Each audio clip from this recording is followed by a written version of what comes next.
नमस्कार दोस्तों, मैं राहुल हूं और आप सभी को अपना चैनल नॉलेज टेयर से स्वागत करता हूं। आज हम हार्ड इम्यूनिटी के बारे में बात करेंगे। दरअसल हार्ड इम्यूनिटी जो है, हार्ड इम्यूनिटी को हम लोग जो है वैक्सीनेशन के बातचीत में इसका हम उपयोग करते हैं। हार्ड इम्यूनिटी ये है, अगर maximum portion of the population को अगर हम किसी पैथोजन के खिलाफ हार्ड को इम्यूनिटी को गेन कर लेते हैं तो उसको हम हार्ड इम्यूनिटी कहेंगे। जैसे कि पैथोजन क्या होता है? पैथोजन जो है एक कोई भी एक बैक्टीरिया हो सकता है, एक वायरस हो सकता है, या फिर कोई माइक्रो ऑर्गेनिज्म हो सकता है जो एक डिजीज को कॉज करता हो। जैसे कि हम देखते हैं कोविड-19 का पैथोजन क्या है, तो SARS-CoV-2। अब हम देखते हैं कि जैसे हार्ड इम्यूनिटी होता क्या है, इसका काम क्या है। तो हार्ड इम्यूनिटी जो है वो क्या करता है, हार्ड इम्यूनिटी जो है वो पैथोजन के स्प्रेड की लिमिट को रोक देता है। अगर इसका चैन ऑफ ट्रांसमिशन हो रहा है तो जैसे कि आपको हम बताते हैं, मान लीजिए कि टोटल 80% ऑफ द पॉपुलेशन को अगर हार्ड इम्यूनाइज कर दिया जाता है, इसका मतलब हो गया कि हर 5 में से 4 व्यक्ति अगर इम्यून हो जाता है, तो जैसे कि जो ये है, हर 5 में से 4 व्यक्ति अगर इम्यून हो जाता है, तो इससे क्या होगा कि अगर ये जो 4 व्यक्ति किसी भी इन्फेक्टेड पर्सन के कांटेक्ट में आएगा तो इन लोग पहले बीमार नहीं पड़ेंगे, और उसके बाद ये है कि इन लोग ट्रांसमिट जो है अगले किसी व्यक्ति को नहीं कर पाएंगे, जिससे इस बीमारी को बहुत ज़्यादा कंट्रोल कर लिया जाता है। अब जैसे कि हम देखते हैं कि हार्ड इम्यूनिटी का फ़ायदा किसको किसको होता है। सबसे पहले तो हार्ड इम्यूनिटी जो है वो प्रोटेक्शन प्रोवाइड करता है उन लोगों को जिनको इन्फेक्शन होने का चांसेस बहुत ज़्यादा रहता है। जैसे कि बुजुर्ग पर्सन हो गए, बच्चे हो गए, प्रेग्नेंट वोमेन हो गई, और भी बहुत सारे ऐसे लोग होते हैं जिनको वैक्सीनेटेड नहीं किया जा सकता, जिनका इम्यून सिस्टम काफ़ी ज़्यादा कमज़ोर होता है। ठीक है।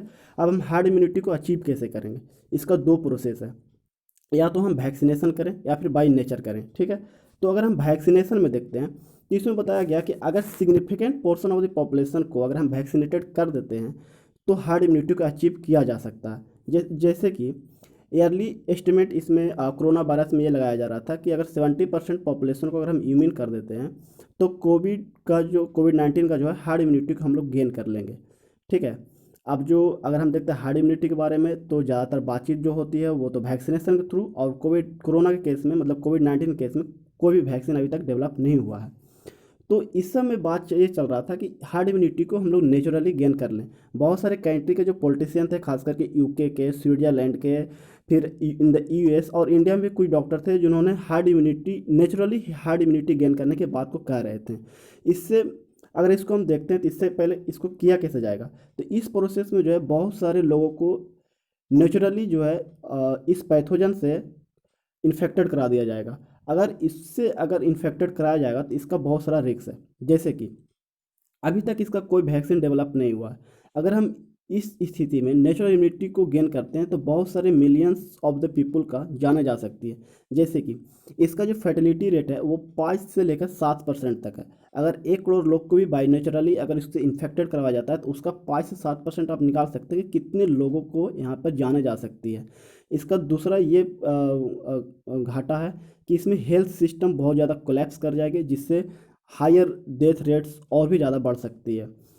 और इसको अगर हम देखते हैं, ठीक है, और नेचुरली हार्ड इम्यून सिस्टम के बारे में, तो इसका मिसफॉर्चून क्या आया कि एक लार्ज स्केल पे स्टडी किया गया स्पेन में। आपको मालूम हुआ कि स्पेन जो था वो हाईली हिट किया गया था, कोरोना वायरस से हाईली हिटेड कंट्री था।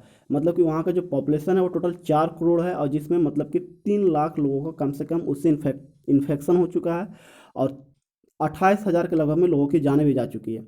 तो इसमें जो स्टडी हुआ उस स्टडी में ये पाया गया कि 5% जो टोटल पॉपुलेशन था, जो लोग बीमार पड़े थे उन लोगों पे स्टडी किया गया। टोटल 70,000 लोगों पे ये टेस्ट किया गया था, जिसमें ये देखा गया कि मात्र 5% पॉपुलेशन में ही एंटीबॉडीज का डेवलपमेंट हुआ है।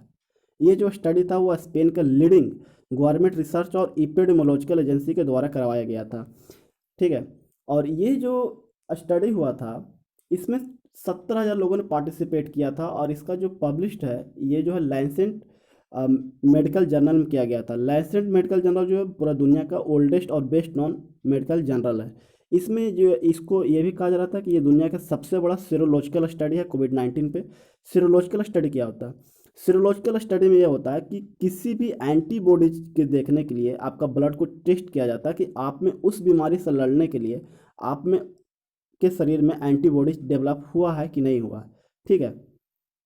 अब राइटर्स के हिसाब से देखा जाए, राइटर्स ने ये कहा कि 14% ऑफ द पार्टिसिपेंट ऐसे थे जिन्होंने कोरोना एंटीबॉडी पॉजिटिव पाया गया जब पहला फेज में उनका टेस्ट हुआ था। फिर जब लास्ट फेज में टेस्ट हुआ तो वही जिनके बॉडी में एंटीबॉडी डेवलप कर गया था उनके शरीर में एंटीबॉडीज नहीं पाया गया।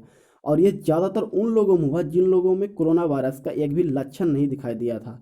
ठीक है। अब इससे क्या हो गया कि जो ये तो एक जो हम लोग हार्ड इम्यूनिटी की बात कर रहे थे, नेचुरली हार्ड इम्यूनिटी गेन करने का, इस पे तो एकदम जैसे कि पानी फिर गया।